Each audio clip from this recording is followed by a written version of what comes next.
कि वो एक्सचेंज करके दे देगी, पर वो अपना हाथ पीछे कर लेता है और कहता है मिस्टर पोटैटो को किसी को भी टच करने का अलाउ नहीं, बिना मेरे परमिशन के। वो कहती है वाह, इतना जल्दी इसका नाम भी रख दिया। वो मुड़कर जाने लगता है। मुस्कुराते हुए उसकी हरकत को देखकर वो हंस देती है और उसके पास जाती है। दोनों एक दूसरे को देखकर अपना एक्सप्रेशन ठीक कर लेता है। फिर वो उससे पूछती है तुम ठीक हो ना। इस बात का वो जवाब नहीं देता, पर वो कहता है ये मेरे जैसा। वो खुश होकर कहती है हाँ, जब तुम स्कूल में थे तुम कितने क्यूट थे, तुम इतने जल्दी क्यों बड़े हो गए और इतने लंबे हो गए। और वो उसके फोरहेड को टच करती है जैसे वो बचपन में किया करती थी। वो मन ही मन में सोचता है आखिर कब तुम मेरे इतने करीब आ गई। वो आकर उसको टच करती है, उसको झटका सा लगता है और वो कहती है चलो।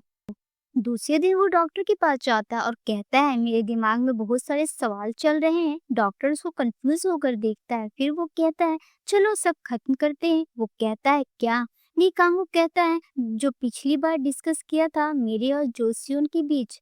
डॉक्टर झट से कहता है लव। ली कांगो उसकी तरफ देखता है, वो घबरा जाता है और बात चेंज कर देता है। उसको पिछली बार वाली टॉर्चर याद आ गई थी, जब इसी बात पे बहस में उसने रात से सुबह कर दी थी। ली कांगू कहता है ये जो भी फीलिंग है इसका कैसे पता चलेगा। वो कहता है ये बहुत कॉम्प्लिकेटेड है। जब तुम उसको मिस करो या ये जानने की कोशिश करो वो किसके साथ है। वो फिर से लव का नाम लेने वाला था। वो अपनी बात को रोक देता है उसके खौफ से और वो कहता है इसका एक नाम और है जेलेसी। ली कांगू समझ जाता है और वो वहां से जाने लगता है। तभी उसकी नजर डॉक्टर की फोटो पर पड़ती है। वो उसकी फोटो देखकर कहता है आपने सर्जरी करवाई है, आपका दिल नहीं है। वो घबरा जाता है और कहता है हाँ। ली कांगो थोड़ा देर पॉज हो जाता है और कहता है अच्छे लग रहे हो। अगले सीन में ली कांगो वर्कआउट कर रहा था और सोचता है क्या मैं उसको मिस कर रहा हूँ। मैं कोई इतना भी ज्यादा उसको मिस नहीं कर रहा हूँ। अभी तो सिर्फ 15 घंटे 8 मिनट 23 सेकंड ही तो हुआ है। फिर उसको ख्याल आता है कि वो सेकंड तक काउंट कर रहा है। वो ट्रेडमिल से गिर जाता है। फिर वो नहाने जाता है। नहाते नहाते जोसिन के बारे में सोचता है कि क्या कर रही होगी, ठीक होगी या नहीं। अभी तो स्कूल में होगी। अगर स्कूल में होगी तो किसी और के साथ रहने का चांस ही नहीं है। उसको कहीं चोट तो नहीं लगी। तय शावर में ये कहते हुए अगर फिक्र हो रही होगी, सोच रहे होगे किसी के साथ तो नहीं है। ली कांगो चिल्लाने लगता है और कहता है नहीं सोचूंगा उसके बारे में। दूसरी तरफ जोसियन एक स्टूडेंट को कांधे में उठाकर ले जा रही थी डॉक्टर के पास, क्योंकि उसको चोट लगी हुई थी। मिन ह्यूक उसकी चोट का इलाज करता है और वो स्टूडेंट वहां से चला जाता है। जोसियन भी वहां से जाने वाली रहती है, तभी मिन ह्यूक उसको रोकता है और देखता है उसको भी चोट लगी हुई है और उसका इलाज करता है। फिर वो कहता है आप अपने स्टूडेंट से बहुत प्यार करती है ना। जब मैं पहली बार स्कूल आया था यूं ही इंस्पेक्शन करने के लिए, तब मैंने आपको देखा था। आप उस वक्त भी एक स्टूडेंट को इसी तरह अपने कांधे में उठाकर ले जा रही थी डॉक्टर के पास। वो कहती है ये सब दिखने में बड़े हैं पर है तो बच्चे ही। चोट लगने से हम बड़ों को दर्द होता है, ये बच्चों को कितना दर्द होता होगा। उन दोनों को बातें करते हुए ली कांगो देख रहा था और गुस्से से अपने कैबिन में चला जाता है। तभी उसके कैबिन में वाइस प्रिंसिपल और टीचर आता है। वो दोनों आकर उसको ग्रीट करते हैं और कहते हैं अगर आना था तो पहले बता देते। पर वो गुस्से से दोनों के ऊपर चिल्ला देता है और कहता है क्यों, मैं नहीं आ सकता। आप लोग मेरी गैर हाजिरी में कर क्या रहे थे। और उन दोनों को कैबिन से बाहर निकाल देता है। उन दोनों के जाने के बाद वो बैठता है तो उसको फिर से डॉक्टर दिखाई देता है। डॉक्टर कहता है अगर आपको गुस्सा आता है उसको किसी और के साथ बात करते हुए, तो पक्की बात है कि आपको उससे प्यार है। फिर वो बाहर जाता है जहाँ कुछ लोग डांस कर रहे थे। वो उसको फूल देता है। उसको अपने बचपन याद आ जाता है जब वो पहली बार जोशियों से मिला था। वो खुश हो जाता है और उन लोगों के साथ डांस करने लगता है। फिर वो फूल का गुलदस्ता लेकर स्कूल में आ जाता है जहाँ उसको जोसियन और किम दिखती है बातें करते हुए। वो जोसियन को फूल देने का सोचता है और उसकी तरफ मुस्कुराते हुए जाता है। तभी उसको याद आता है उसने उसको कई लड़कों के साथ देखा है जो उसके बॉयफ्रेंड है। फिर उसको याद आता है उसने उसको 2 बार रिजेक्ट किया है। वो मायूस हो जाता है और रुक जाता है। फिर जोसियन उसकी तरफ देखती है। वो जल्दी से फूल बाहर फेंक देता है और वो वहां से जल्दी से मुड़कर चला जाता है। वो दोनों शॉक हो जाती है ये देखकर। अगले सीन में ली कांगो की बहन ली कांग ही ऑफिस से बाहर निकल रही थी। वहां उसका गार्ड रहता है, उसको पैसे देती है। तभी उसको वॉन्जी की बात याद आती है कि लोगों से इज्जत से पेश आइए। फिर वो उसको इज्जत से पैसे देती है और गुड जॉब बोलकर कार में बैठ जाती है। वो कार को बैक करती है, उसको कुछ टकराने की आवाज आती है। वो कार से उतर कर चेक करने जाती है तो देखती है एक टॉय कार थी जो टूट गई थी। तभी वॉन्जी वहां आ जाता है अपना भेष बदल कर और कहता है ये मेरी कार थी। ली कांगी कहती है कितनी की थी, मैं इसके पैसे दे दूंगी। वो कहता है नहीं, इसकी कोई जरूरत नहीं है और वो वहां से चला जाता है। ली कांगी कार लेकर आगे आती है, उसके पास रोक कर उसको गौर से देखती है, फिर चली जाती है। उसके जाने के बाद वॉन्जे मुस्कुराते हुए कहता है अब तो मिलते ही रहना है। तभी वो गार्ड आता है वॉन्जे के पास और कहता है आपने तो कमाल कर दिया। वो कहता है सबको खबर कर दिया ना। वो कहता है हाँ, सबको कह दिया। फिर वॉन्जे उसको अपनी ग्लास और कार देकर वहां से चला जाता है। वॉन्जे अपने घर के पास वाली गली में टहल रहा था और खुश होकर अपने में ही बातें कर रहा था। तभी वहां जंगते आ जाता है, उसको देखकर कहता आज बहुत जल्दी आ गए, जोशी उनसे नहीं मिले, तुम्हारा बार गई थी तुमको दवाइयाँ देने। दूसरी तरफ ली कांगू जंगते के बार में बैठकर पी रहा था, सब उसको ही देख रहा था। वो ये सब देखकर खुश हो रहा था, पर उसको ये पता नहीं था कि ये गे बार है। तभी ह्यूनसो वहां जाता है।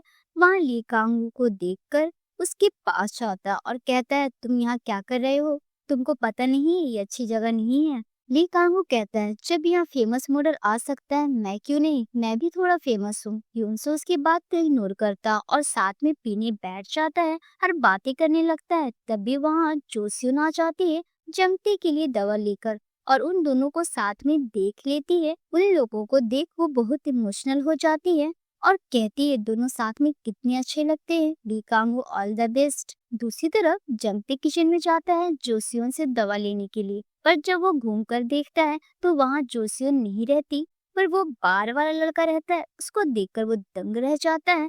तभी वहाँ जोशी जोन आ जाता है और कहता है आप क्यों बर्तन धो रहे हो, हम लोग कर देंगे। वो कहता है ये मेरा काम था इसलिए मैंने धो दिया और वो वहां से जल्दी से चला जाता है। उसके जाने के बाद जंगते जोशी जोन से कहता है ये कौन है। वो कहता है ये मेरा टीचर है हुडुल, बहुत अच्छा पढ़ाता है। अब मुझे लगता है मैं फर्स्ट आ जाऊंगा, मैं कुछ भी कर सकता हूँ, मैं हूँ ही कमाल। फुडुल घर से बाहर निकल जाता है, लंबी सांस लेता है और कहता है वो मुझे नहीं पहचाना होगा, मुझे पैसों की सख्त जरूरत है, और जाने लगता है। तभी बिल्डिंग के ऊपर उसकी फोटो क्लिक करता है। वो फोटो लेने वाला और कोई नहीं जगनी रहती है।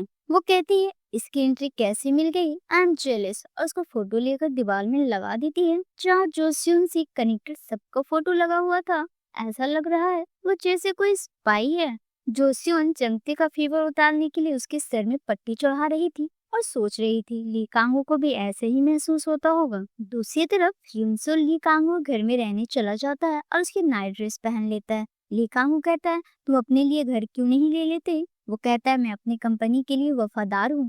वो कहता है जाओ अपने ऑफिस में, यहाँ क्यों आए। युनसो को टेबल में ग्रास हेड दिखता है, उसको उठाने जाता है। तभी ली कांगो जल्दी से उसको उठा लेता है। युनसो उसको मारता है और कहता है चीजों से प्यार करना छोड़ दो वरना लड़की कभी नहीं मिलेगी। फिर कुछ देर बाद ली कांगो उससे पूछता है लड़कियों को क्या पसंद आता है। हिंसो उसको टीवी में दिखाता है ये सब पसंद है और कहता है कोई लड़का अपना पैसा दिखाए तो कौन लड़की को पसंद नहीं आएगा। अगले दिन ली कांगो स्कूल के प्लेग्राउंड में जाता है जहाँ जोसियन स्टूडेंट के साथ थी। जोसियन उसके पास जाती है और कहती है तुम्हारे लिए मेरे पास एक एडवाइस है। मान लो तुम्हारी जिंदगी रेसिंग ट्रैक है, तुम सिर्फ गोल पर ध्यान दो और उसकी तरफ पूरी जान लगाकर भागो किसी की परवाह किए बिना। और वहां से चले जाती है। ली कांगू वहीं खड़ा रहता है, उसको जाते हुए देखता है जैसे वो बचपन में उसको देखा करता था। फिर ली कांगू उसको फोन करता है और कहता है मैं भागूंगा तुम्हारी तरफ। ली कांगू उसको रात के 10 बजे एक मॉल की तरफ बुलाता है और वहां आती है तो मॉल बंद रहता है। वो मॉल के अंदर जाती है और ली कांगू को आवाज देती है। मॉल की सारी लाइट्स ऑन हो जाती है और ली कांगू वहां आ जाता है। वो उससे कहती है ये सब क्या है। वो कहता है मैं चाहता तो डिजाइन कर देता पर उसमें मजा नहीं है, इसलिए मैंने पूरी जगह ही खरीद ली, ये सब तुम्हारे लिए। वो कहती है मैं ये सब पहनूंगी। वो कहता है तुम्हारे लिए नहीं है, तुम्हारी टीम के लिए है। ये सब सुनकर खुश हो जाती है। फिर वो कहती है ये सब किस लिए। वो कहता है रिश्वत समझ लो, अच्छा इंप्रेशन बनाना चाहता हूँ। वो कहती है क्या।